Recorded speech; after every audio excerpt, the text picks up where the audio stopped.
Hello, I'm Roger Harris. I'm Ollie Flower. I feel like we've done this before. Yeah, it's got a ring to it. Yeah. It was a bit different last time we were speaking to you. I think there was like 3,000 people in the audience, and we're in a different world now. We're very lucky to be here. I'd like to just begin by acknowledging the Gadigal people of the Eora Nation, who of course are the traditional custodians of the land on which we are now standing. I'd also like to thank Teleflex, who are our sponsors for this session. They're fantastic partners with CODA, and they're passionate about the cause of sustainable healthcare and as part of their corporate and social responsibility. And it's not surprising, given that their mission is to improve the quality and health of people's lives. Finally, I'd also like to pay tribute to our friends and colleagues around the world and really around this country that can't be with us today because of what's happening in the world. We're thinking of them and we can't wait to be together with them in person. I think it probably just highlights to all of us how lucky we are to be together in this room today. And I think I'm almost more excited about being here with this small group than I was with the 3,000 people 2 years ago. I can't believe it's nearly 2 years since a lot of us were all together again when we did the final smack in this very venue. And that's really when the concept of CODA was born. Just to recap, CODA, the name, comes from the the musical terminology, when it's the piece of music that's played at the end. It reflects back on the body of work and brings it all to a conclusion. And the mission of CODA really was to take on the biggest threats to global health that we face today, and to use the power of the medical community, the global medical community that was so passionate that we had with us, to help take on this mission, and really to focus on actions and solutions rather than just talk. So we asked you what you thought were the biggest issues in the world today, and you gave those issues to us, and they really fell down into 4 main pillars. There was concern about action on the climate crisis, and that's what bore out CODA Earth. There was worry about infectious disease, and that's where CODA Cure came from. There was concern about inequality of various types, and that's what the backbone of CODA Ethics is. And then there was the concerns about artificial intelligence and misinformation, and that's what CODA Educate was really all about. And your concerns were very prophetic, it turned out, like so much has happened in the last couple of years. Obviously, we've had the hottest year on record. We've had melting of the polar ice caps at record rates, and the bushfires here in North America and Europe, which have ravaged us in the last couple of years, really bringing that to home. There's been the Black Lives Matter movement across North America and all around the world, galvanizing action against inequality. And obviously, COVID has changed the way in which all of us live, killed millions of people, and been the biggest event of our age, really. And medical misinformation is more rife than ever now, and misinformation in general via social media has polarized the world and really threatens things like the vaccination program that we're about to roll out and that we need more than ever. So all of your concerns were very, very valid. So I guess as healthcare providers, we are very trusted members of our communities.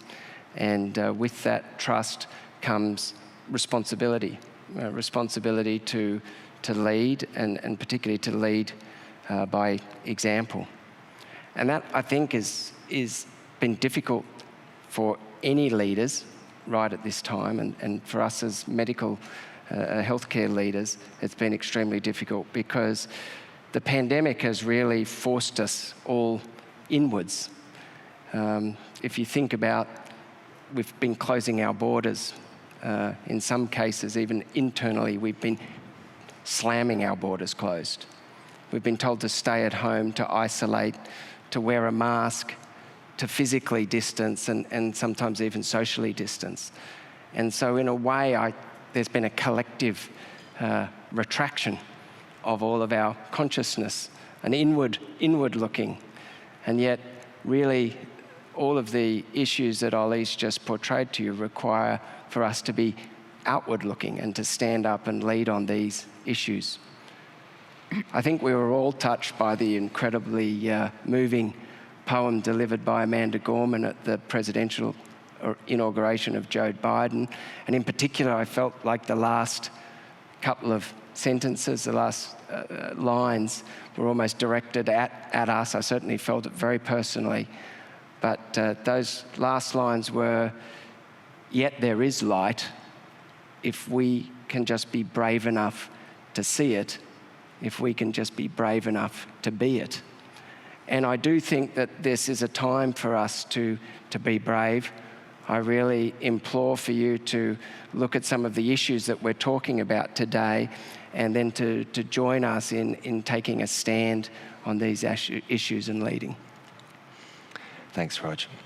So we're going to hand over now to Kate Charlesworth. Kate is a public health physician here in Sydney, and she's been passionate about the environment and working in this space for a decade or so. So we're in safe hands. Thanks, Kate. Thanks so much, Roger and Ollie. So for those of us who work in climate and health, the one question that we get most commonly by far from health workers is, okay, what can I do? Okay. And there are two sort of probably main areas that you can work in. Firstly, you can reduce your own personal carbon footprint. And secondly, you can use your influence as a health worker to reduce the health sector's carbon footprint. And whilst keep cups are really nice, there are other ways that you can have even more impact, such as in energy. So today we have a stellar lineup of speakers who are experts in these areas, in energy finance, in corporate and social responsibility, and in net zero healthcare, to inform and to inspire you to use your money and to use your influence to shift away from fossil fuels and towards clean and healthy and safe forms of energy. So it is my pleasure to introduce the speakers today. Firstly, Tim Buckley. Tim has 25 years of experience in financial markets and is now the Director of Energy Finance Studies for Australia and South Asia at the Institute for Energy Economics and Financial Analysis, or IEFA. So IEFA's objective is to accelerate the transition towards a diverse and sustainable energy economy. In Australia, there are a few people who know more about energy finance than Tim, so we're so delighted to have you, Tim. Dan Gosha. Dan spent 15 years in investment banking and asset management and is now the Director of Climate and Environment at the Australasian Centre for Corporate Responsibility, or ACCR. ACCR is a research and shareholder advocacy organisation that focuses on how corporate Australia, so listed companies, investors, industry associations, are managing climate and human rights and labour issues. So a very big welcome to Dan. And Nick Watts. Nick Watts is an Australian doctor, but has been based in the UK for the past decade. He was previously the Executive Director at the Lancet Countdown and the founding director of the UK Health Alliance on Climate. He now has what I think is the dream job of being the NHS's Chief Sustainability Officer. So he is leading their remarkable program of work towards a net zero health service. And we're so grateful to Nick for joining us at this very late hour for him in London. And finally, Courtney Howard. Courtney is an emergency physician in Yellowknife in Canada. She is a globally recognised expert on climate health impacts and in the broader field of planetary health. And she is also the climate policy coordinator for CODA. Courtney is also going to speak today about the wildfires in Canada and our responsibility to adapt to the climate change that is locked in for decades to come. So we're so delighted to have such a remarkable panel of Australian and international experts to speak today, and I'm really looking forward to the talks and the discussions. So Tim will be speaking first. Over to you, Tim.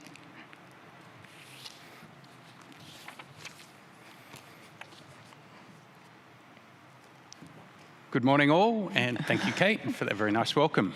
Could I start by paying my respects to the traditional owners, past, present and emerging.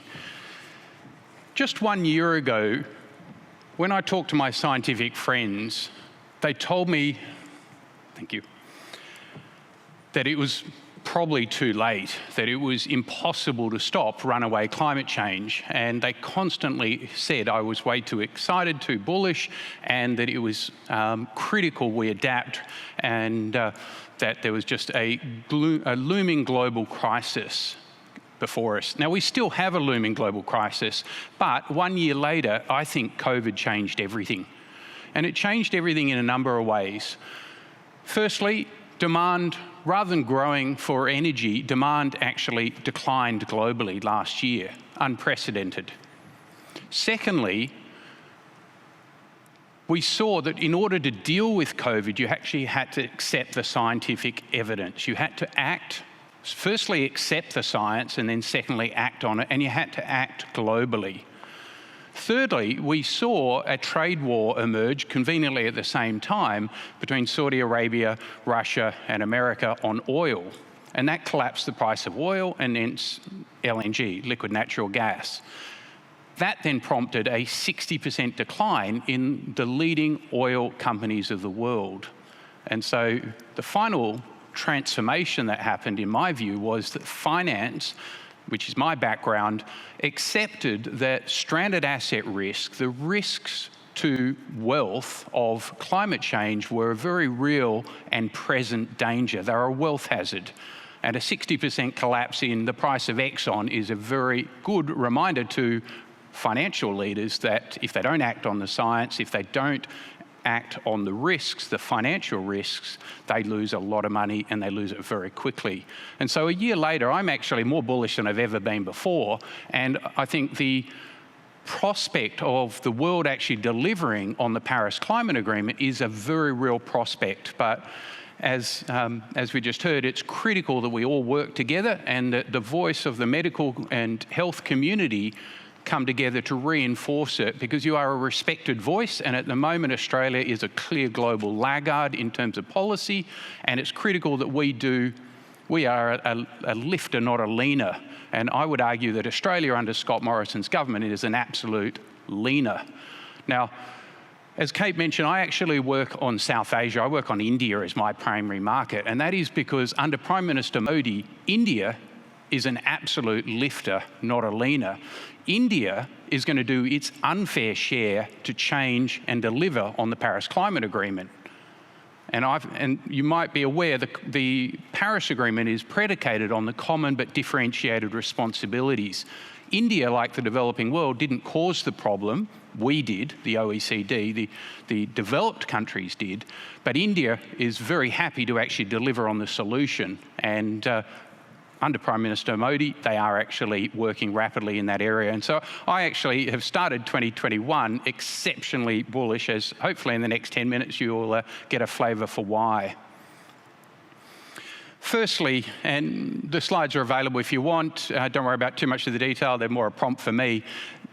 A theme that I've been talking about for 8 years at IEFA is the ongoing technology development that is coming at breakneck speed, and deflation, an economic term, prices going down every year is an absolute categoric critical issue that is allowing us to be optimistic, and why finance is actually pivoting. So the price of wind has dropped by 50% in the last decade. The price of solar has dropped 90%. The price of batteries have dropped 90%. And so we've seen massive ongoing technology disruption in the energy markets, and we've gone through a first tipping point, meaning renewable energy is now at grid parity with traditional fossil fuels, and India has actually gone through a second tipping point in December where they saw the price of solar drop by 15% in just 6 months. It is now, solar can be built today in India below the marginal fuel cost of running a coal-fired power plant that's already in existence. And so rather than paying for the coal and paying for the workers and depreciating a coal plant, you can build a new solar project and you'll actually be better off economically. That's a dramatic second tipping point, and I think India leads the world in that, and the rest of the world will follow. But the other thing that gives me enormous confidence and hope is that we are finally, belatedly, seeing governments around the world really embracing it. We've seen 5 years of inaction post-Paris, but I think everything changed when President Xi of China pledged peak emissions by 2030 and net zero as an ambition by 2060 in China. Now that is decades ahead of what China was on track to deliver, and it's decades ahead of what the world thought China would be able to do. So that does change everything. Now that was then compounded when Japan, under President Suga, came out with, it was actually, the legwork was put in place by the Prime Minister Abe of Japan for 2 years. He built a Japanese consensus that climate change was a critical pressing issue and that Japan had to do their fair share of the work. And so under the new leadership, President Suga has come out with a net zero emissions pledge. 2 days later, South Korea came out with the same pledge by President Moon Jae-in. Now, why are China, Japan and Korea so critical to us? Because they're our largest 3 trade partners in fossil fuels. Japan is our largest buyer of coal, coking coal, thermal coal and LNG. Korea is our second largest thermal coal, coking coal and LNG customer. China, the third. And so all of our trading partners are moving dramatically, and so it's beholden on us to respond to that, because it's going to happen regardless of what we do. And that's where Scott Morrison is fundamentally totally wrong. He goes, he's not going to be dictated to by other governments. Well, financial markets and economics says he will be, because the customer's always right. The customer's going to change dramatically, and we will just, as a supplier, either get left behind or we pivot with them. Now, we started this year, thank God, with a major transformation in America. America went from being a bigger world laggard on climate change than Australia to actually now being a world leader under President Biden. Now, I'm pretty optimistic, but you only have to read his executive order, which is an excerpt just from the top of the executive order he put out 2 weeks ago, talking about how he was going to make climate change the fundamental issue that he's going to drive for the next 4 years. And they're pretty dramatic changes, what he's already proposing. We've been haggling over a price on carbon for a decade. We had one for 2 years, we were a world leader, and then we threw it out. We decided to take a decade or two backward step. President Biden has just put in a social cost of carbon into every decision that the government of America will make from now on. So he doesn't have to wait about legislation. He doesn't have to bring a market price on carbon. He's just said it will be incorporated at $50 US a tonne on every decision the government makes in America from now on. And he's also said he will remove every fossil fuel subsidy with immediate effect. And that's something the International Energy Agency has been calling for decades. Another fundamental change, now a year ago in finance, I'll step back. Mark Carney, this is a picture of Mark Carney. He made a transformational speech. Mark Carney was the governor of the Bank of England. He was the chair of the Financial Stability Board globally. And 6 years ago, he gave a transformational speech talking about the tragedy of the horizon for the financial markets. And the Bank of England took a global leadership role. They talked about $20 trillion of assets at risk and how financially, we had to deal with this problem. Put aside all the health issues, all the economic issues, just from a financial perspective, the financial system was vulnerable if we don't deal with it. Now, for 3 or 4 years, people generally ignored him. Fortunately, APRA, Jeff Summer-Hayes, didn't. He's enacted that legislation, that intent in the Australian regulatory environment in finance. And I think everything changed in January 2020 when Larry Fink gave what I think is a profound change of heart at BlackRock, or change of position. Heart's probably the wrong word, and Dan's probably being sick as I say this.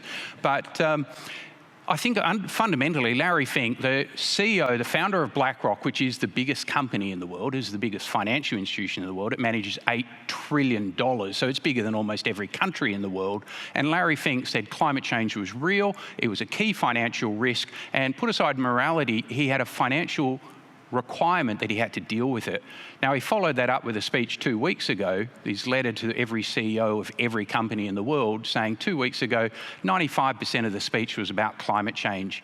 You had no choice. If you want to have BlackRock as a shareholder, as a debt investor, as a partner, as a financial partner, you actually have to comply with what BlackRock requires, which is embracing the Paris Climate Agreement, embracing the opportunities and dealing with the financial risks of climate change. So Larry Fink uses the word, there is a tectonic shift that is accelerating, words, key words. At the end of the day, there's nothing more that motivates a person in finance than money. And the money is moving really, really rapidly. And we just saw this week actually, Morningstar put out the fourth quarter data. In ESG funds or sustainability fund flow globally is dramatically accelerating. So in 2014, 1% of global fund flow went into environmental, social and governance mandates. In 2020, 25% of global funds went into ESG-aligned mandates. What's the number one ESG issue? Climate risk, climate change. Money changes everything. So we're seeing a series of financial institutions around the world putting in formal policies saying they won't invest in coal. In the last 12 months, we've noticed that the shift in the language and the policies, the formal policies, saying they now have to manage the key financial risk of climate change, and they actually have to reduce their entire fossil fuel exposure systematically, progressively, and go for net zero. October last year, we saw two very interesting announcements, one from Macquarie Group, one from the New York State Pension, which said they required net zero emissions targets by 2040, not 2050. So you'll hear a lot about net zero emissions by 2050. That's what I was going to say all countries are pledging towards, except for Australia. We, of course, are leaners, not lifters. So we haven't pledged to net zero by 2050. But the reality is India has till 2050 or 2060 to deal with Paris. The OECD has 2040. And that's why Macquarie Group is a leader. They see the money, they see the opportunity to make a huge amount of money for their investors and themselves, and they're put on a 2040 target. So self-interest, great motivator. Global leaders are actually moving really rapidly. In the last 2 minutes, insurance, and Dan will probably touch on this, but reinsurance has gone from being almost totally climate agnostic. Now, you'd think insurers would really understand climate risk, but they, up until recently, haven't factored it in. But now 48% of the world's reinsurers have coal policy exclusions. That's a dramatic shift in 3 years. Don't worry about the detail. The green is my favourite company in the world, Nexteer Energy. It's the biggest investor in renewables in the world. For 15 years, Nexteer Energy has been the best performing, or one of the best performing utilities in the world. So there's no coincidence that the biggest investor in renewable energy in the world, bigger than even China, is Nexteer Energy of America, and it's one of the best performing stocks in the world in 15 years. And it accelerated last year. It's up 600%. But Senator Canavan thinks we should go with coal. Black is Peabody Energy. That was one of the world's biggest coal companies on its way to bankruptcy. Red is Exxon, the world's largest oil and gas company. It was the world's largest company 20 years ago. Exxon was a $500 billion giant. Today it's a minnow. LNG, absolutely no different. Gas, fossil gas. The idea that our government promotes a gas-led recovery is ridiculous. Let's produce more fossil fuels as we go to zero fossil fuels. Let's go in the absolute wrong direction. It's 5% better than the alternative of coal. We need 100% better.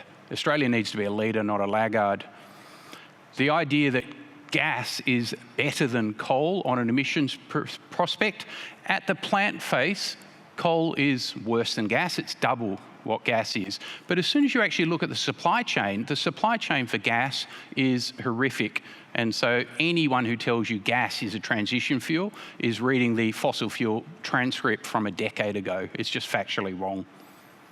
And finally, our government's been telling us that renewable energy, you can't run a grid on renewable energy. Well, and it's also really expensive. So final point, 2020, renewable energy, 59% of all electricity in South Australia, and better still, the price of electricity in South Australia was down 50% last year versus the previous 3-year average. Why? It's got one of the best renewable energy install rates in the world, and renewables can power the grid, they will power the grid. You can do it cheaper, you can do it cleaner and more sustainably. Thank you.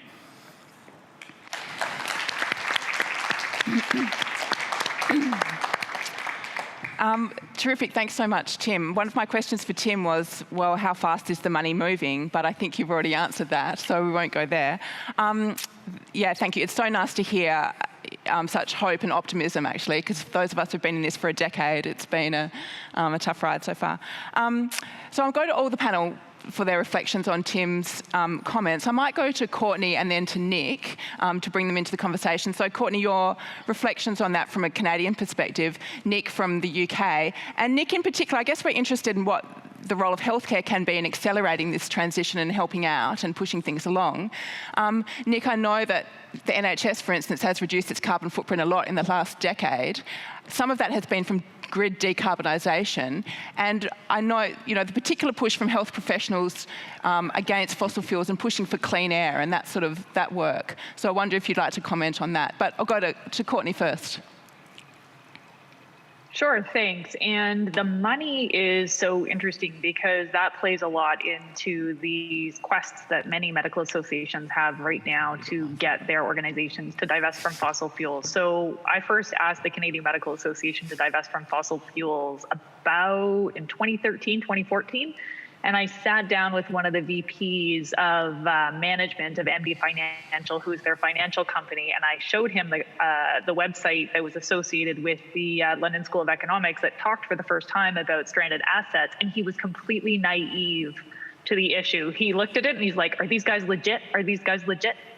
And I said, "Well, do you think the London School of Economics is legit?" And he said yes. And that was the start of productive conversations at the Canadian Medical Association about divesting from fossil fuels. And so after about 2 years of effort, we did vote to divest. And then we, in fact, sold MD Financial, which was an investment vehicle for Canadian doctors, for $2.6 billion.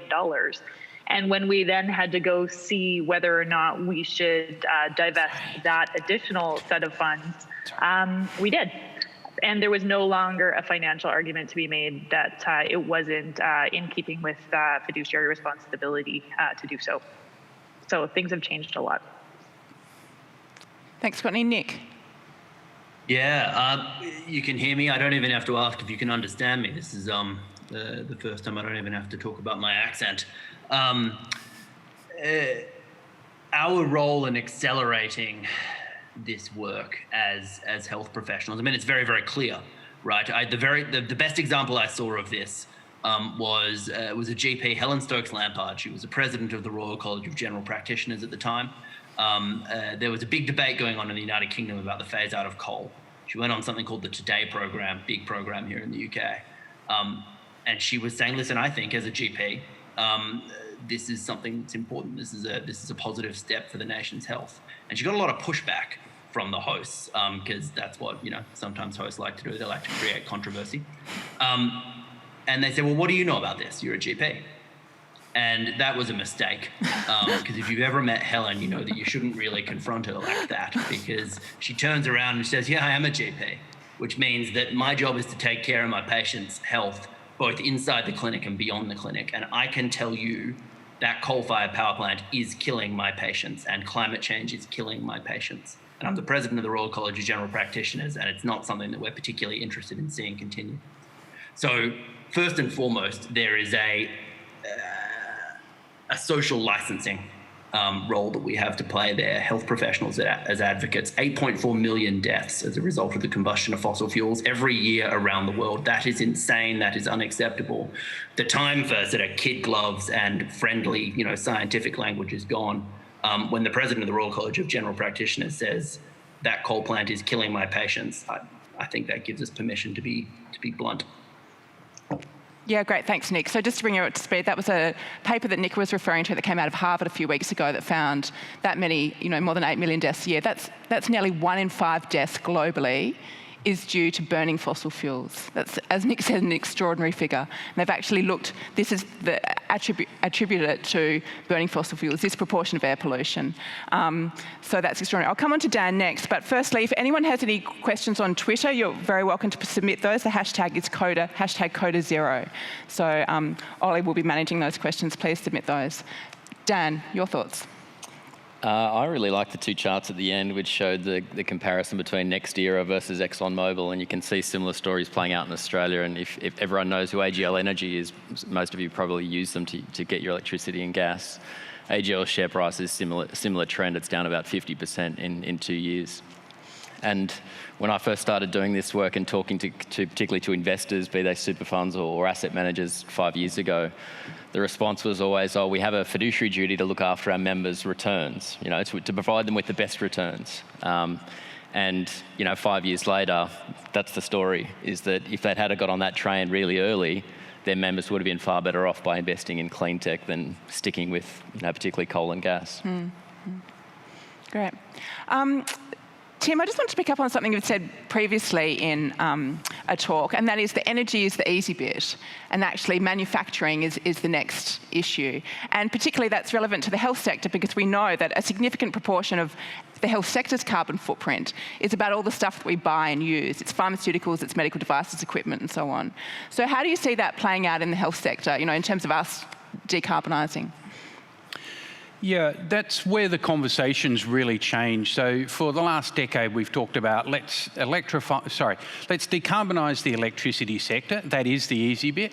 And then we'll work on the hard to abate heavy industry sectors and manufacturing and everything else.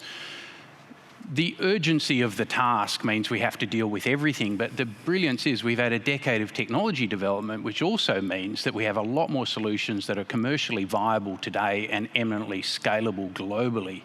And so I think maybe the way Prime Minister Modi talks about it, and I don't know that he uses it in this context, but I'm certain he does, he means it this way. His mandate, what he's talked about for the last 6 years, and which is why I study India, he talks about electrifying everything. Now, he's doing it for energy security reasons. He's doing it for economic reasons. I don't care what his motive is. It's in the interest of India and the interest of the world. So electrify everything means you electrify all your transport, you electrify your railways, you electrify your trucks, your two-wheelers. And India could lead the world in that. They haven't done it as yet, they're talking it. But once you do that, you can massively decarbonise the energy system, the transportation system. At the same time, you've got to then deal with property. Buildings are a huge consumer. But the technology in green buildings has gone ahead. Australia is a world leader in green buildings. So you can actually have net zero buildings today, and they're not really more expensive. Sorry, they don't cost you any more, but you actually get better value because they're worth more, because investors want to invest in the industries of the future. So health, and think about your hospital. Every hospital in Australia should have solar on the rooftop. Every hospital in Australia should have electric vehicle charging infrastructure in your car park. You should have solar shade on all of your car parks if they're not underground. And so that way you can actually decarbonise a huge amount of your activity. Then you get your equipment and the manufacturing. Well, the equipment is generated through electricity. So you decarbonise the electricity, then manufacturing goes. But that's where we then go into heating. And so you could look to Sweden and look at the presence. I think They've totally phased out gas use in Sweden for heating. They've moved to district heating and they've moved to ground heat source pumps. The differential between the temperature underground and the temperature at the surface, you can use that creates energy, and you can use that to heat buildings. And that's how Sweden heats their entire industry. That's how Europe's going, and that's what we should be doing for heavy industry in Australia as well. So when we talk to the governments, the forward-looking state governments in Australia, like every state government in Australia, then they're all talking about energy demand precincts, because the state governments are responsible for energy and they're actually acting on it, unlike our federal government. And I was going to ask about gas. Is there any sort of role for gas? And also about batteries, because we're now seeing, similarly, I guess, to renewables, that the price of batteries is plummeting as well. Yeah, Australia is the world's largest exporter of gas. Do you think Australia is going to be balanced and even and neutral about the position on gas? Not at all. Our government's bought and paid for by the fossil fuel industry. The gas industry in particular is our second largest export. So the federal government is absolutely enamoured with gas, which is why they've got the gas recovery. But put all the politics and money and donations and bribery that goes with that, and the fact that these fossil fuel giants pay no tax in Australia. That's my pet hate of them, apart from the fact they're destroying the world. So they're absolute leaners, not lifters. The gaslit recovery is a farce. I could probably be a bit more detailed, but I think you get the message. And the idea that gas is a cleaner burning fuel, it's cleaner burning. There's less particulates, there's less sulphur, there's less nitrous oxide. It is not less carbon emissions. Now, we're dealing with carbon, the ultimate health risk. And so on a carbon basis, on a whole supply chain basis, gas is not a transition fuel. It's a fossil fuel. It's got to go. And batteries are changing everything. So you take solar. Solar is changing the world, but solar plus batteries is solar on steroids. And so batteries are, we've seen 90% deflation in the pricing of batteries. We'll see another 50% in deflation in the next 5 years. And batteries mean that, I know Tony Abbott was absolutely worried about the fact that when it's not raining, when it's not sunny, we might not have power, a bit like we won't have water because it's not raining all the time. But it's just ludicrous. I mean, that's what a battery's for. That's what pumped hydro is for. That's what demand response meant. Now, let's let technology solve the problem. Let's not let a politician solve it. Sorry to swear about Tony Abbott. I've got a few questions from Twitter, but one which I think only Tim could maybe answer is, how is the rise of cryptocurrency seen by financial markets from a renewable energy perspective, given the rumours about carbon costs of producing crypto? My nephew wanted to invest in crypto about a month ago, so he got a 3-hour lecture about investing versus gambling.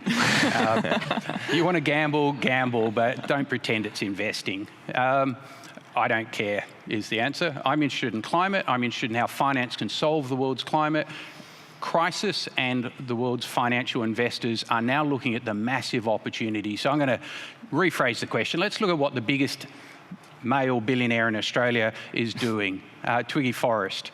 He's just announced he's going to invest $235 billion. I'll say it again, $235 billion, $250 billion in renewable energy, because it's the right economic decision. It's the right moral decision, but he's motivated by money. He's a billionaire. He's interested in changing the world, making the world's biggest energy company. So he's not, unlike Elon Musk, he's not investing in crypto. He's investing in nation-building infrastructure to make Australia a world renewable energy superpower, and I'm all in with him. Great, thank you. Okay, terrific. Dan, you're up. Thank you. I'll just ditch the go for it. Thanks, man. So this is Dan's Good morning. I've, like most people, spent the last 12 months working from home with a 6-month-old puppy, so this is a bit of a different environment. I'm going to talk about superannuation because it's arguably the most boring subject you could possibly talk about, but I'm going to try and make it interesting, I promise. So why does your super matter? I want to come back to Kate's original question, which is the one that we get asked all the time: what can I do about climate? And other than running for Parliament yourself and trying to disrupt, Angus Morrison and Angus Taylor and Scott Morrison. Wow, that was a weird combination. The thing you can do is think about your super. You can switch your electricity provider to a green provider, but changing your super can have a huge impact. And I'll briefly explain why. this is where we are. These are Australia's national emissions since 1990. As you can see, relatively flat, somewhere between 500 and 600 million tonnes a year. And those are the different projections that we'd need to get to net zero. That current projected trend makes me pretty angry, to be honest. I look at this chart most weeks, and that grey line is essentially what our current government has us on. That's the trajectory. And where we want to be is arguably, by that you really want to get the lowest, the fastest decline possible, which is that 50% cut by 2030.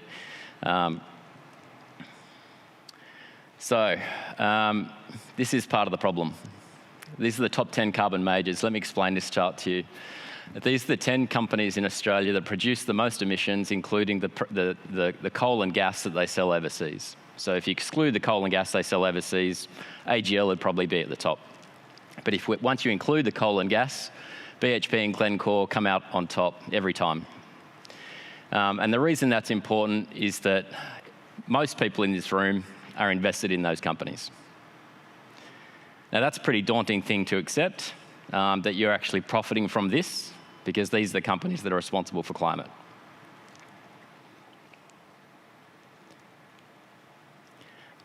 Now, this is where it gets interesting. This is why your super matters. So where we are now, 2020, superannuation, the broader superannuation system is about $3 trillion. All right, it probably doesn't mean a lot. But by 2038, it's projected to get to $10 trillion, a massive number. Superannuation funds control somewhere between a third and a half of most ASX-listed companies. They're getting so big in global terms, they can't invest in Australia anymore. They have to just keep sending money overseas. They're that big. And with that size comes immense power. Those superannuation funds that we're all invested in essentially control the way Australia's companies are run. Well, they can, but most of the time they're passive, okay? So when it comes to companies, if I go back to that list of companies there, like BHP and Glencore and Anglo American and so on, they take a passive role. So they will, they'll try to get the company to behave better, but they won't necessarily tell them they should stop digging up fossil fuels. And that's essentially what the organisation that I work for, ACCR, does. We are effectively retail shareholders, but we try and get those superannuation funds to take action on these companies. Now, most of you, and I believe there's one of the super funds are actually in the room, but most of you are probably members of funds like Aware Super or Hester, because they're responsible for most of the health sector. And these funds they're not terrible. They're actually pretty good. And they have options which are fossil fuel free, if that's what you want to do. So you can actually do that right now. If you're actually sitting on your phone, you can actually switch your option in your super fund right now to be fossil fuel free, which means you won't be invested in those companies. We're going to take a slightly controversial view here. And the view is that those funds will remain invested in these companies for the foreseeable future, because most members are indifferent and they don't care. So what they need to do is they need to change these companies. And the only way they're going to change them is very clear expectations that you don't want BHP spending $2 billion a year on oil and gas exploration. You want them spending it on the transition. And if they don't listen, then they take the ultimate action, and that is you vote directors off the board, okay? The board of directors controls the company. Everybody knows that. We saw it after the Banking Royal Commission that directors were removed off AMP, off NAB, off ANZ. When the push comes to shove, investors will get rid of directors, but we're not seeing it happening at these companies. And that's part of the problem, is that the board isn't being held accountable for the decisions that they're making. And that's the ask that we put to the super funds that we engage with, and that's the ask that we compel you to put to your super fund. It's very easy to actually to send an email to your fund right now and say, what are you doing about climate? What are you doing about BHP? What are you doing about Woodside and Santos, who want to double production in the next 5 to 10 years? That's the easiest thing you can possibly do on climate. It's almost easier than actually changing your electricity provider, believe it or not, because it's just an email.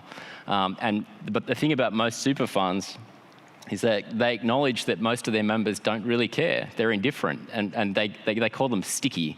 And what that means is that they never go anywhere. So they join when they're young, and they stay until they retire.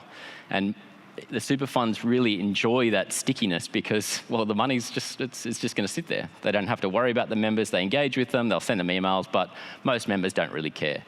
So get engaged with your super fund. They really do respond to membership. They really do, because so few people actually get in touch with them about this kind of issue. So the two things that we ask that list of companies to do is set ambitious targets. And that means not developing more fossil fuels. The other one is ending the negative lobbying. We all know the role that the groups like the Business Council and the Minerals Council have played for the last 20 years. End the negative lobbying. And that's the easiest thing you can do. Get in touch with your super fund. Do it today. And if you want to switch to a fossil fuel-free option, you can do that today as well. Thank you.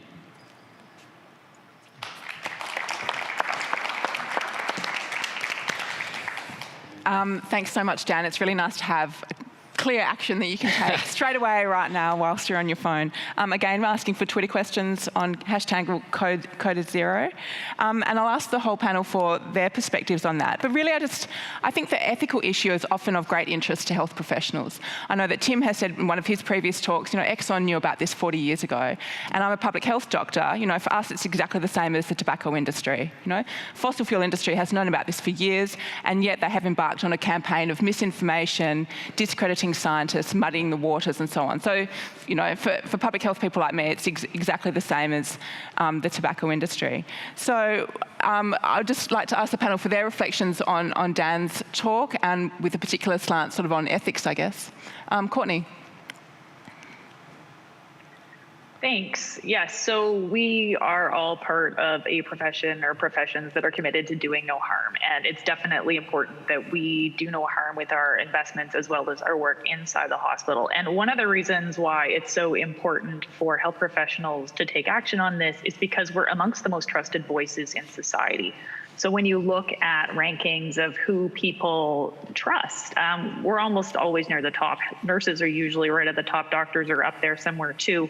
So when we say something, it lands more powerfully than, for instance, if a politician says something. And we also know from communication studies that communicating climate change in a health frame is the best way to motivate populations to take action across the political spectrum, and particularly when we're talking about the health of children. So we know from some of the work that Nick Watts did at the Lancet Countdown with these huge research collaboratives that climate change is the greatest public health threat of the 21st century. But at least from polling we've done here in Canada, we know that people don't know that. Doctors don't know that because it's still not in curricula. Our politicians don't know that, and the public at large don't know that. So when we look at the response we've taken as a global community to the coronavirus crisis, it's clear that we care about one another. And what we need to do as health professionals is use our trusted voices to connect climate change to health and make it clear that an expression of our caring for one another needs to extend to our care of the climate. And part of that is making sure our investments are in alignment with that. Yeah, terrific. Thank you. Courtney. Nick. Yeah, not an enormous amount to add other than yes, of course. There's no question, right, that the ethics are aligned. There's absolutely, you're entirely right, Kate. Call it what it is. This is deliberate misinformation, and it's an industry that is actively polluting, actively, killing. That 8.4 million number should be repeated again and again and again and again. Courtney, some of that polling, and there's some new research we're about to publish in a little bit, is important to bear in mind. And I suppose on the one hand, it's important to talk about that threat and to talk about the harms of some of these industries and the harms of climate change and what that does to human health and well-being, and that motivates. Some of the new information we have, we've done a series of sort of half polling, half sort of lab-based interventions scattered across 6-7 countries. People react when you talk about climate change as a health issue. People really react when you talk about the positives of a response.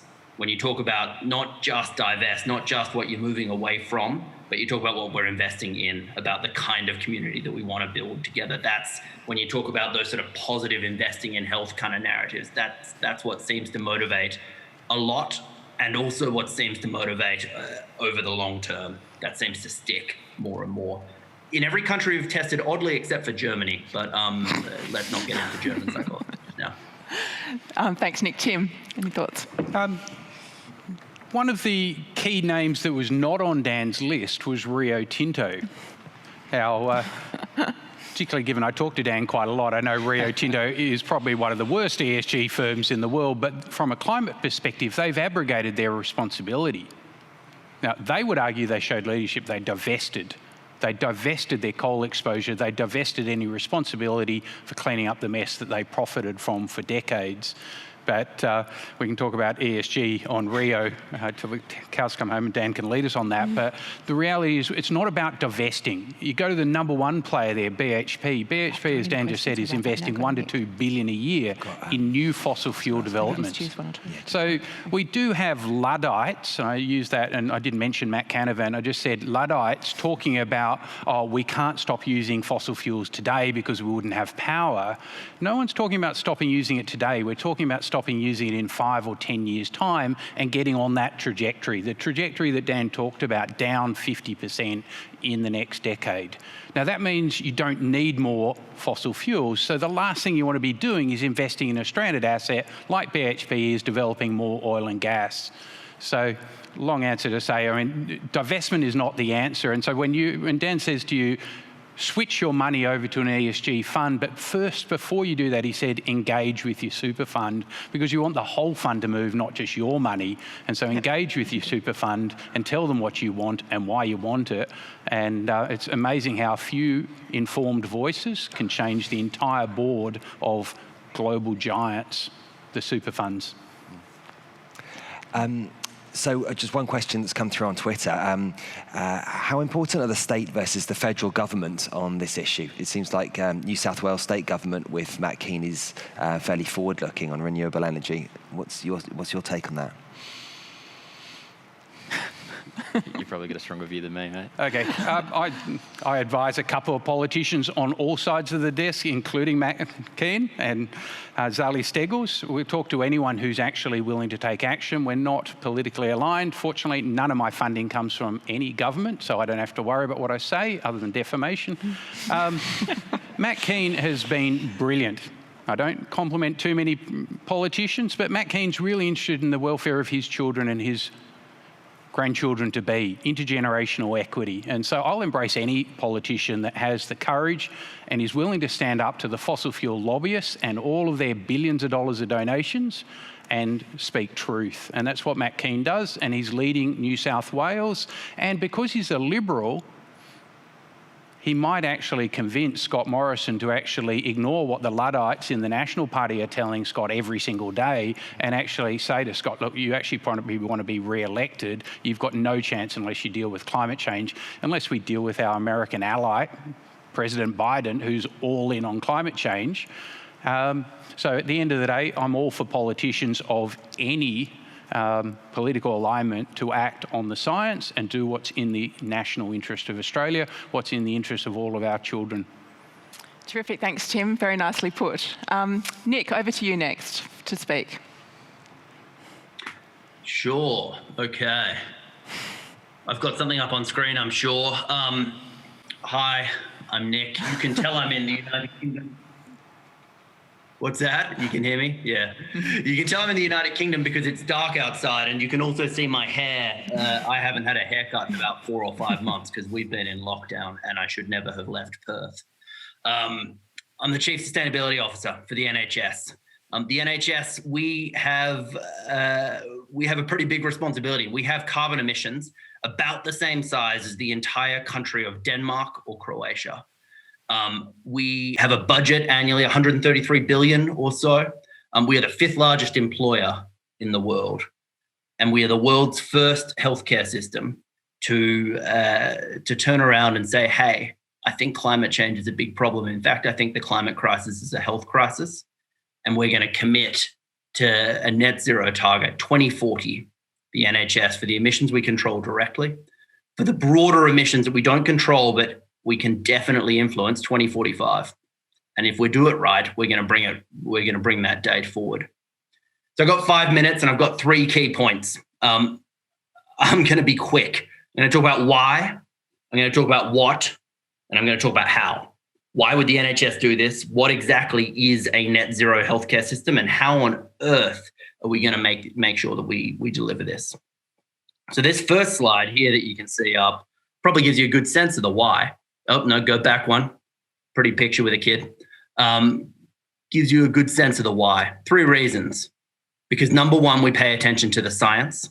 We know that climate change is the biggest global health threat of the 21st century. We know that left unmitigated, it disrupts healthcare systems. It disrupts the provision of healthcare. In the United Kingdom, we're very worried about overheating of our social care facilities, of our hospitals, about flooding and the mental health and long-term sequelae that you see there. And we're very worried about what it does to our supply chain. We also know, because we listen to the science, that the response to climate change can be this enormous opportunity for public health. We talked about those 8.4 million deaths as a result of the combustion of fossil fuel. We care about that. We care about the health of our patients outside of the 4 walls of a hospital, and we know that we have a responsibility as health professionals to act on that. The very third reason, and often forgotten, but very important, I think. The NHS is an organisation of 1.3 million people. It's enormous. Because it's so big, our staff matter enormously to us because they are what determine how we deliver healthcare. So we're going to do what our staff want to do. As it turns out, 9 in 10 staff, 9 out of 10, when you poll them year after year, say they want to see the NHS act more sustainably. They think it's part of the core business of what the NHS has to do. So that's the why. The next slide will tell you about the what. This is our carbon footprint.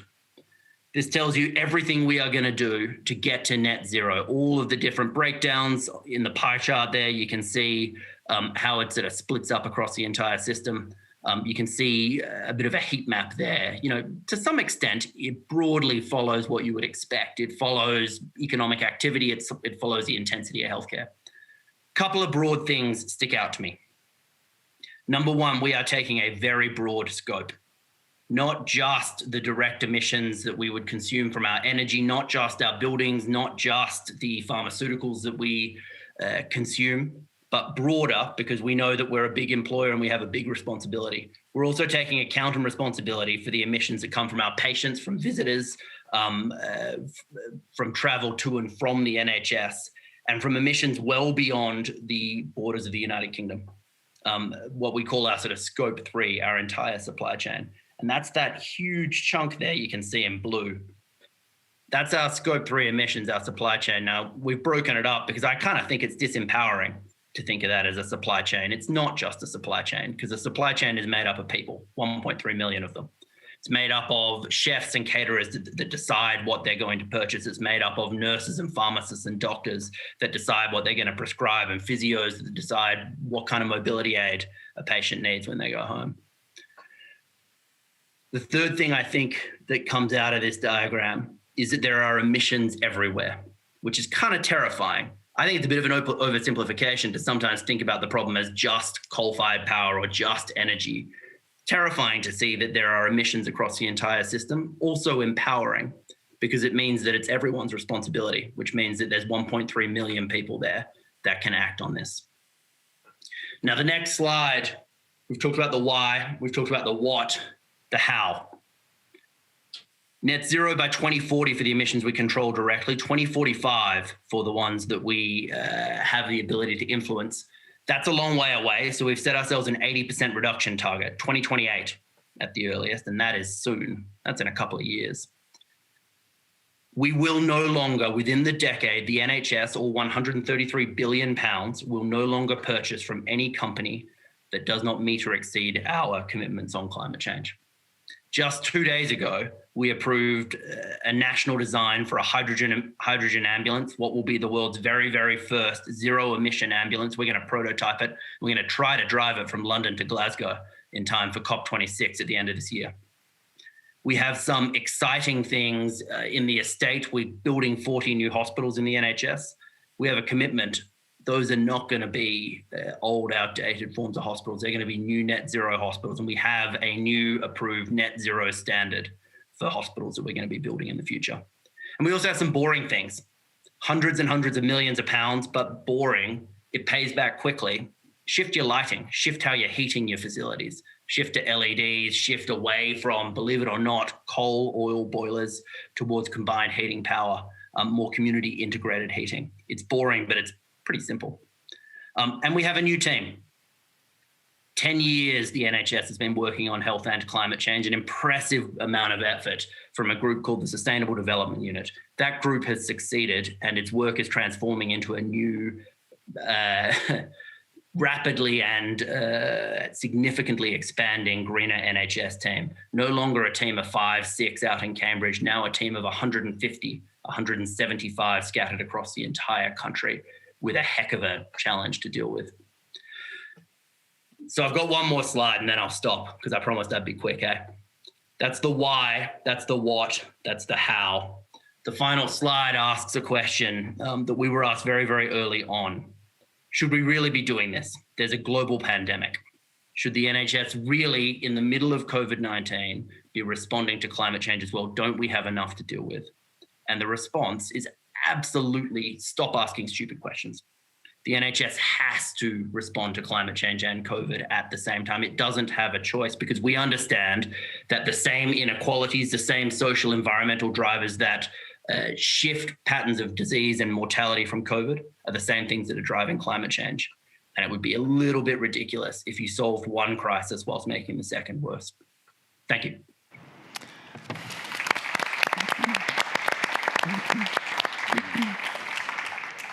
That was terrific. Thank you so much, Nick. Clearly, I mean, for those who don't know, the NHS has been, as Nick alluded to, working on this for 10 or 12 years now.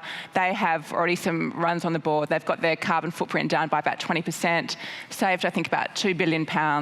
And then this plan, as Nick has set out, accompanied by like a 70-page, plan as to how they're actually going to get there, and a whole series, a raft of initiatives. So they're attacking it really from all angles. So it's really admirable. And Nick, I'd like to come back to you, not just now, but in a minute, and ask about what do you think have been the biggest drivers for that success, and what can we do in Australia? But first, just to go around the panel for your reflections on Nick's comments. Courtney, to you first, and then Dan and Tim. Courtney. Well, Nick and I were chatting before the call, and he asked me why I was starting to convene a whole bunch of people here in Canada into a green healthcare collective. And I told him it was his fault, because as soon as he made these announcements, my inbox flooded. And so what we see from that is how inspired humans are by other humans. We're very, very much social animals, and we're competitive.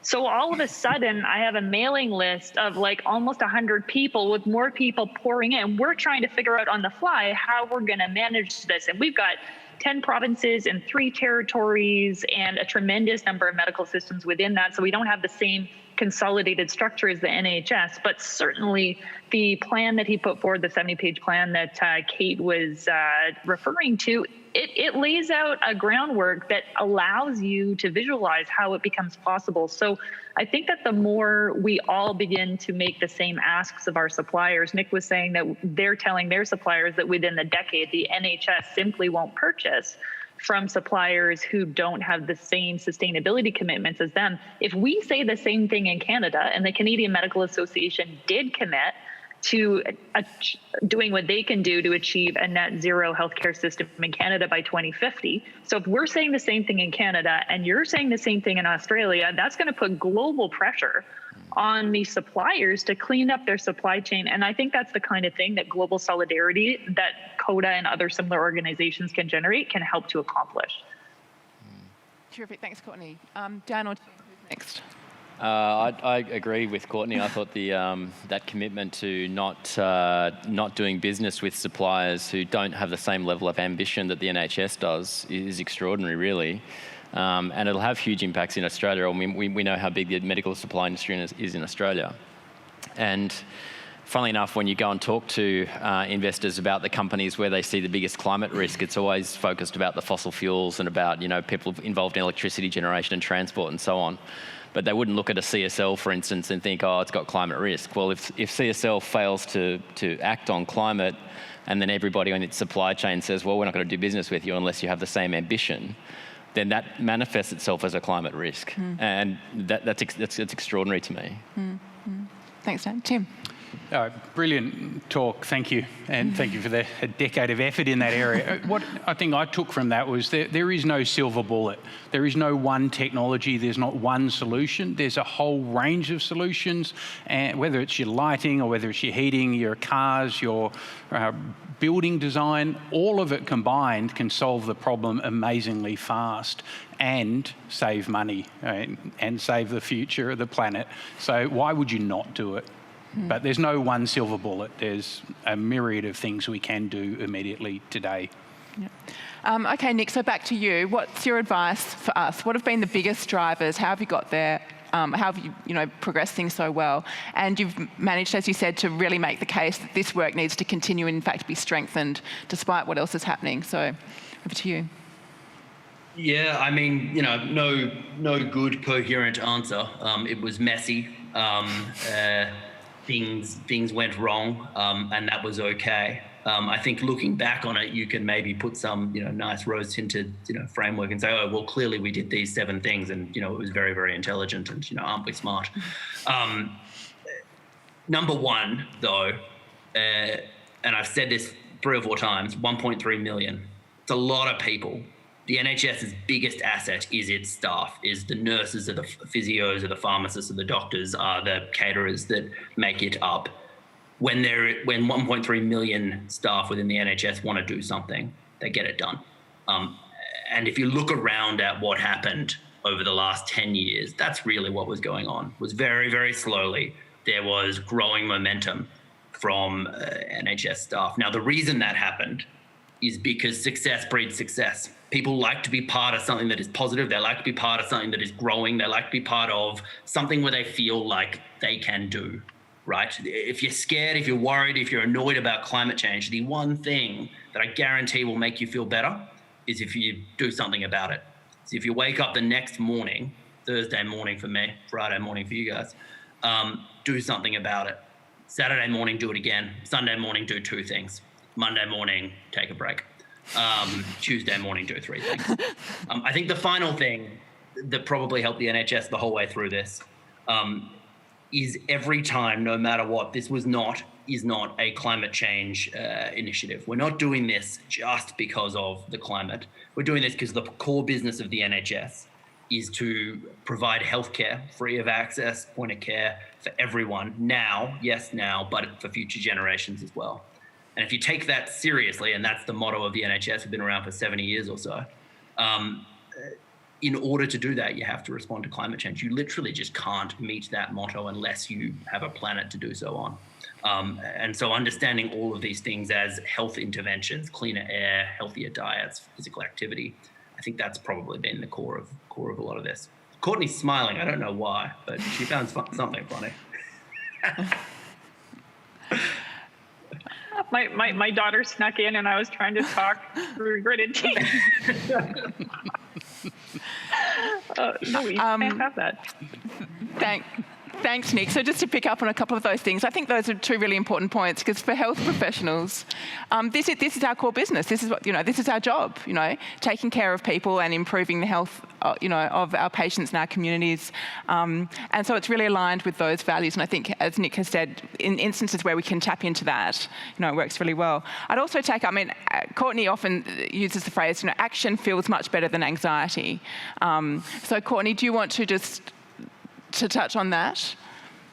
The importance of action. That's true. And, I've been saying that for a long time. I have a slide that I made 7 years ago, maybe, and I've had it in every single presentation, and it's been tweeted out almost every time. And so I know that really resonates. And when I finally went to the psychology of climate change literature, turns out that's an evidence-based statement. So I was happy to know that I was, actually being accurate. So it really does work. And there's a slide in the presentation coming up that it's very much additive. And so I find that we're bandwagon jumpers, and people love it when they see success. And so for a long time, when I was trying to get people involved, I would try to get them to do presentation, like do rounds on climate change.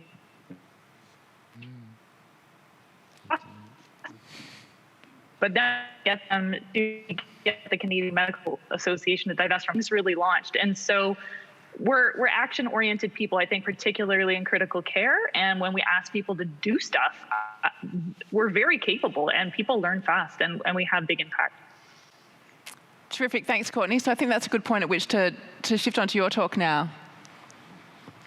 Sounds good. So whoever's in charge of the slides is going to have to be quick on the trigger finger there, because I have a lot of pictures. So I'm speaking from Yellowknives Dene territory. This is the Canadian subarctic. So this is a place that's already 2.5 degrees Celsius warmer than it was 70 years ago. And the picture you see there in the slide is from the high Arctic. So that's the Mackenzie River Delta. That is already 3 degrees Celsius warmer than it was when a 70-year-old elder was born. And so what that means is that the permafrost is getting boggy, the ice is less stable, it's tougher for people to hunt, there's food security issues, drownings are increasing, and mental health stress from the rapidly changing environment. So I do this work as an emerge doc. I live in the place that has the only CT scanner in this entire territory. So that is my patient population up there. So if you bonk your head up there, you come down to see me. And so I do this because this is one of the biggest health threats facing my population.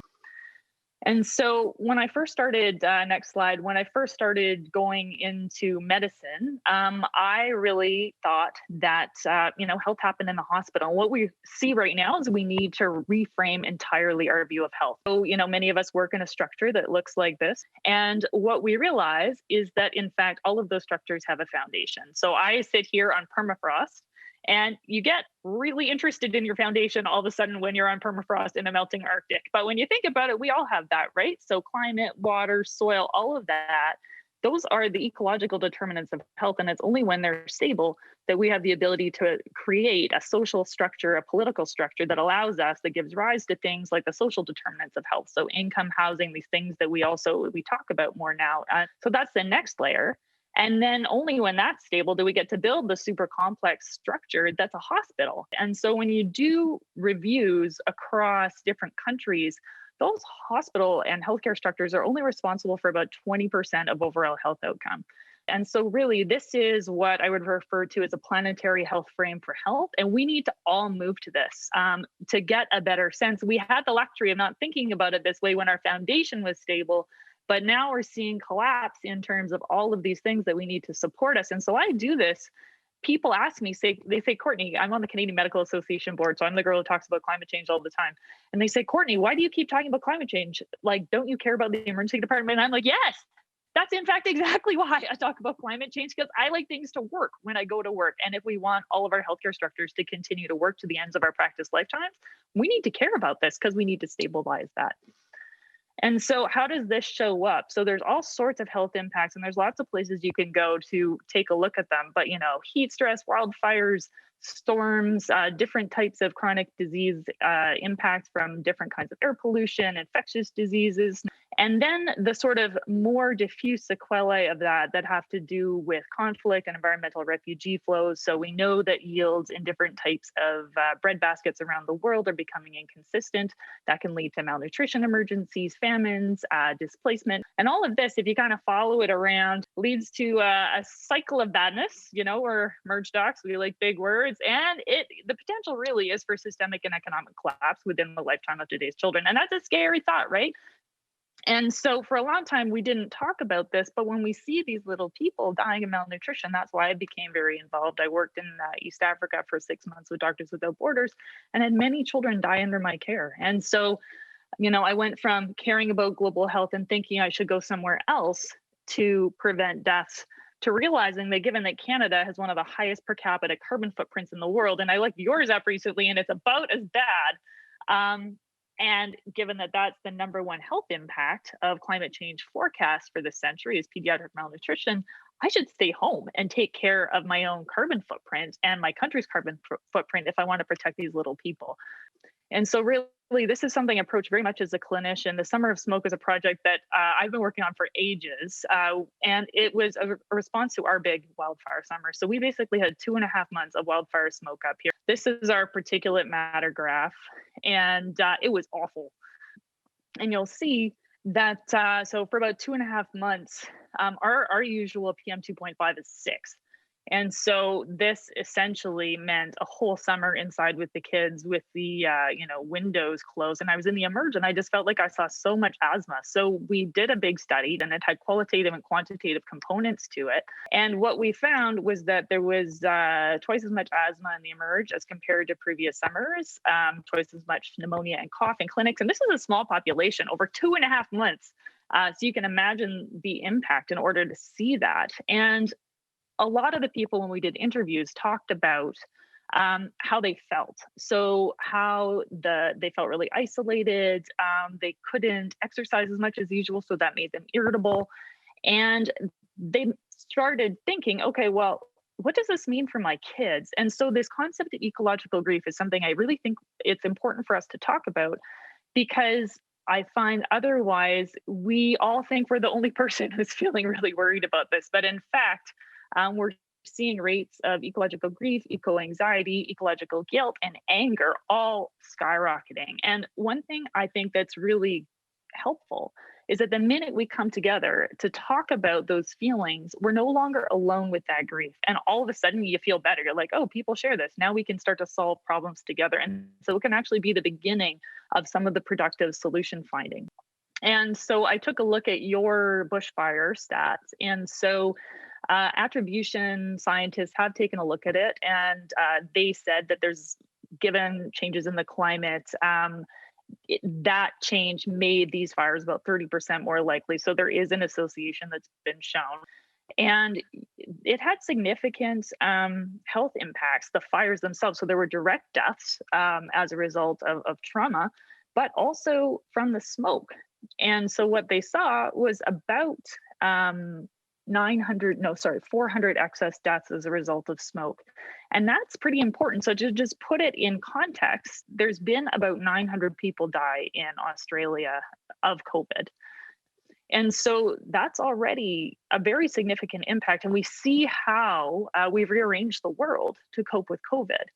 And when we look at the response we've had to climate change thus far, it really hasn't been commensurate if we're thinking we should be responding to the potential for impact, morbidity, and mortality with a commensurate level of energy.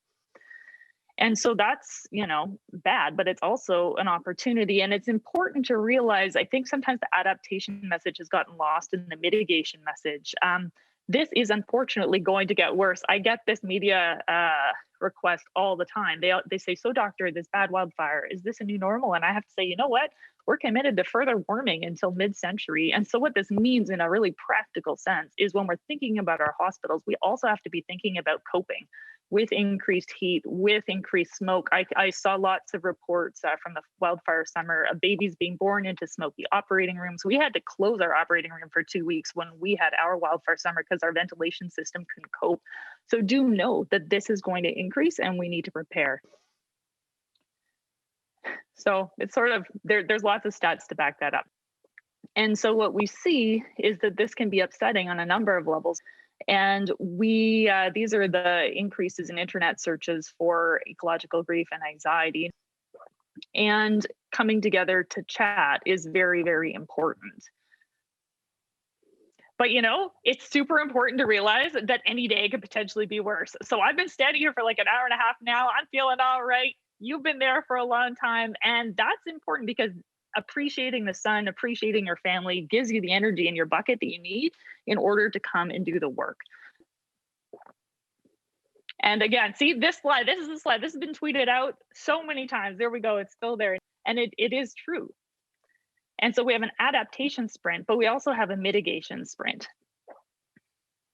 And this is actually an incredible narrative that Nick came up with at the countdown in 2019. And so we know that the communication science tells us that talking about the health of children is the best way to motivate populations to take action. And so I incorporate this into almost all of my presentations now. We all want to take care of our kids. And so either we avoid the bad feeling that sometimes comes from trying to cope with the stats that can be difficult, or we actually just do the work. And doing the work, I find, now that I do the work, I don't worry about it anymore because I'm just,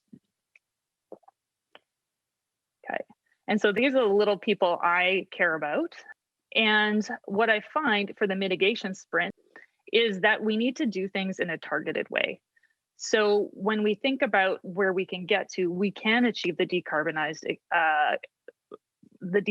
economy we need, and it's going to come up with all sorts of public health benefits. It's important we do it because we're trusted, and it's important we do it in a targeted way. So we used to think, okay, solve climate change. The more you break down your targets, the better.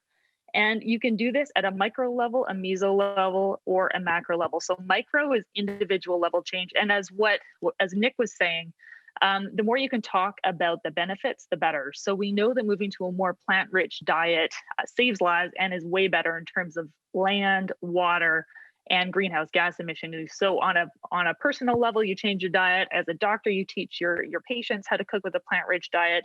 You can get elected to parliament, as one of our previous doctors did, become health minister, and change your nation's entire dietary plan. In terms of transport, you can ride your bike to work on the micro level.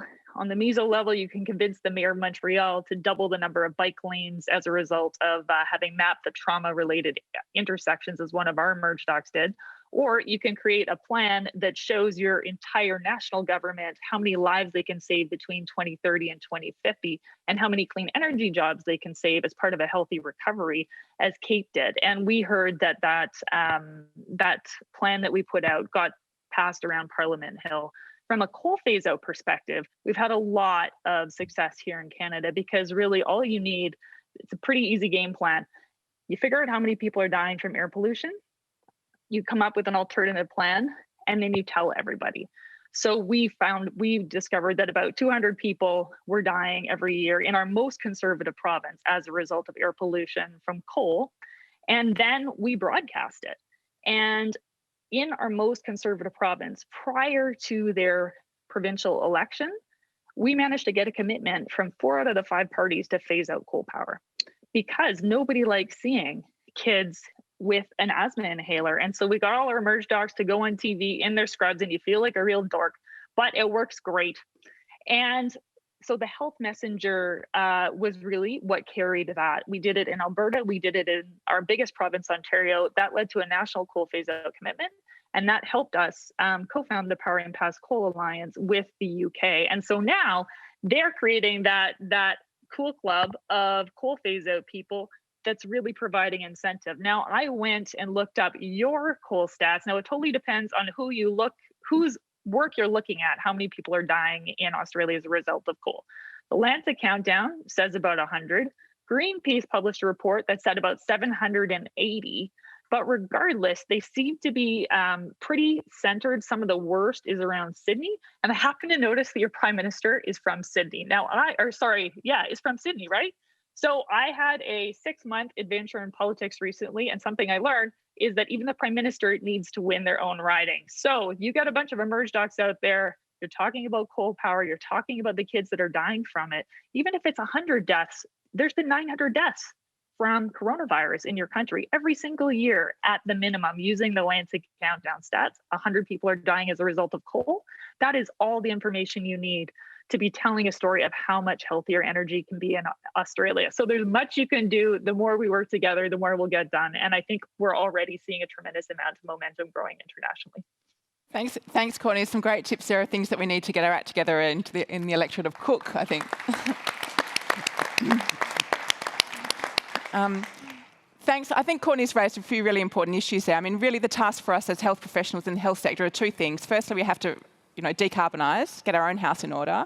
But secondly, we know that even if we stop polluting tomorrow, climate change is locked in for decades, and it is going to be us who are picking up the pieces. So the health sector needs to be resilient and adapting and ready for, the sorts of changes that are locked in. So I think that's, equally another consideration. I think another interesting thing that Courtney brought up was, the political response to COVID, and why politicians, particularly in Australia, have listened to the experts and scientists and doctors and mounted this, significant response. And yet, with climate change, they're completely ignoring the evidence. And I can guess what you're going to say on this, Tim, so I'll hand over to you in a minute. But just reflections on those aspects, I guess, on adaptation, on wildfires, on bushfires, the sort of deaths. Who would like to start? Nick, perhaps to you first. Sure. Yeah, look, you get yourself caught in a dichotomy that is not worth getting yourself caught in sometimes when you work in climate change. Should we talk about adaptation? Should we talk about mitigation? Where should we spend our efforts? Who cares? Spend your time on the thing you're going to spend your time on. Do the thing you are actually going to go and do. If you are going to go and do a thing, do your best to do both at the same time.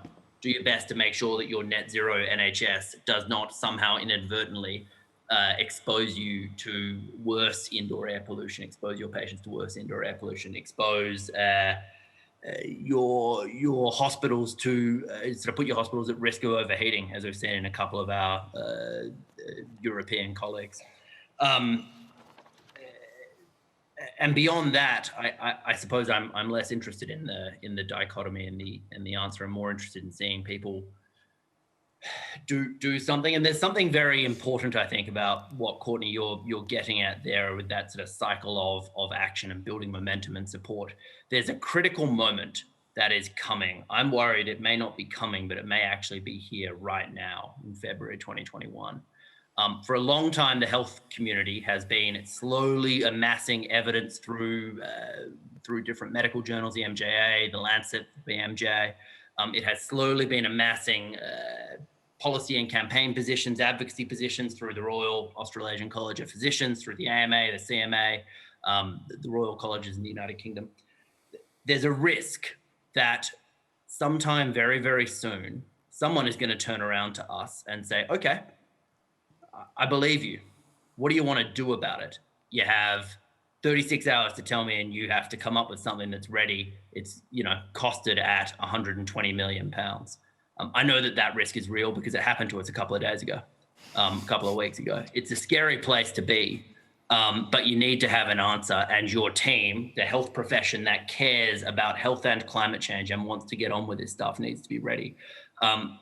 I think the only thing that is going to get us ready for that is Courtney's nice little cycle there of sort of engaging, picking a target, picking a team, getting on with it and doing something, and then doing another thing. Terrific. Thanks, Nick. Tim, to you next.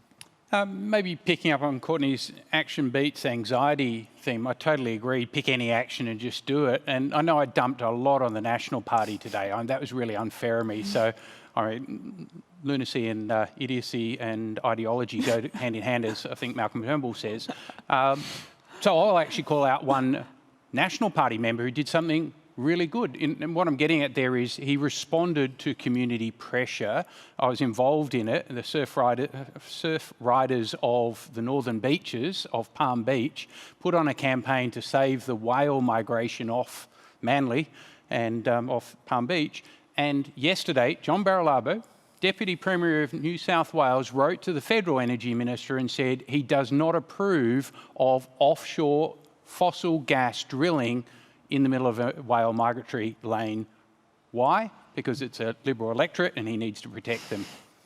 I don't care what his motive is. It shows even a national minister can actually respond to community pressure. And I know that was a group of 6 really motivated people up in Palm Beach who worked on that campaign for a decade. They went and counted every whale, which is amazing. Whatever floats your boat, do it. And it shows that even a National Party member can actually respond to community pressure and do the right thing when ultimately they have no alternative choice. So shout out to John Barilabo. He's changing. Maybe he's been listening to Matt Keane. Not the answer you expected. Great talk, Courtney. Dan. Thanks, Courtney. Your presentation reminded me of New Year's Eve in 2019, where I had the great misfortune of seeking refuge on a beach in Malua Bay with my kids, and I won't forget the smell of that smoke. It was pretty horrific. The point I wanted to pick so there's a sidebar here. 2 years ago, we put a shareholder resolution to AGL and Origin Energy about installing modern pollution controls, essentially scrubbers, to clean up the air that comes out of the coal-fired power stations. And I went to the annual general meeting at AGL and ended up having a debate with the chairman about how many people were dying. And he was arguing that it was only 100, and I was arguing that it was 800. And the fact that he was willing to admit that it was 100 and yet still found it defensible, it's just incredible. The other thing I wanted to say was just about the cost of action. Like, for 25 years or more, we've heard that the cost of action on climate change was too great. Even ahead of the federal election in 2019, we had groups saying, oh, it was going to cost us 10 billion, 20 billion, 100 billion, these completely made up numbers about to take action on climate. Yet, these costs are the ones that we never estimate. And that's, they're clearly going to be much greater than the cost of action. Yeah. It's the cost of inaction that's going to be greater. Yeah. No, exactly. So just to finish up, I'd just like to throw to everyone now, you get for a final comment and action, but maybe about just 30 seconds each. Who'd like? Courtney, to you first. Final comment. You've got 30 seconds.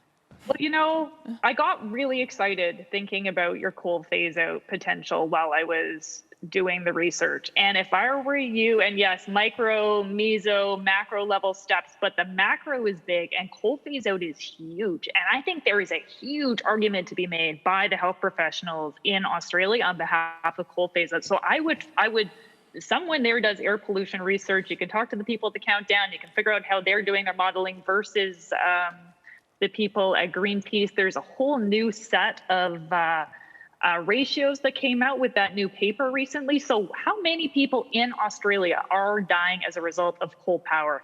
Figure that out, make a giant fuss before your next election and get all of your emerge personnel out there wearing scrubs and saying, look, we just finished coping with a planetary health emergency. We don't want to be doing this for the rest of our lives. Let's take this step now on behalf of our kids so we can take care of them as well as we're taking care of the rest of the population. Thanks. Nick.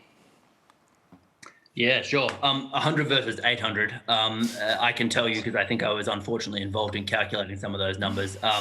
It's probably somewhere in the middle.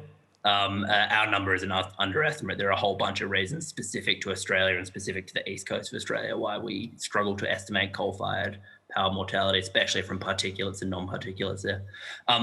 But if I had 30 seconds, Kate, which I'll start now, I would say the NHS, October 1st, 2020, the NHS became the world's first national healthcare system to commit to net zero.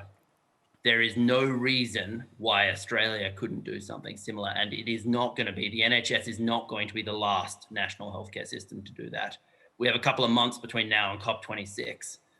That might be a bit of a big ask at a federal level, but not at a state level, not in Western Australia, where it's just had the results of its climate and health inquiry come out, not scattered across other parts of the system, and certainly not if we're not just talking about 2021 and, we'd go further to 22, 23, 24.